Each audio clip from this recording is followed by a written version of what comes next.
আসসালামু আলাইকুম স্যার। ওয়ালাইকুম আসসালাম। স্যার, আমাকে ডাকার কোনো বিশেষ কারণ? কারণ তো অবশ্যই আছে, না ডেকে আর উপায় কি? বসুন।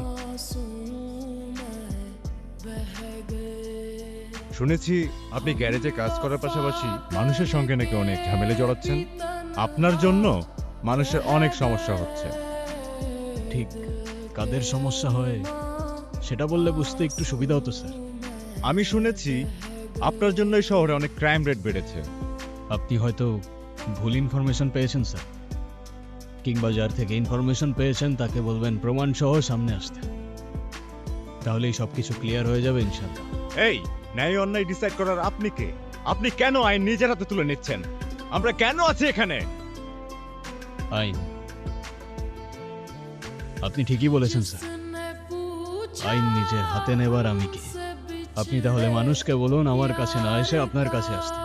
আপনি যদি মানুষের সমস্যার সমাধান করতে পারেন, আমি এসে আপনাকে স্যালিউট করে যাব। কিন্তু হ্যাঁ, যদি মানুষ সাহায্যের জন্য আমার দরজায় আসে, আমি কাউকে খালি হাতে ফেরত দেব না।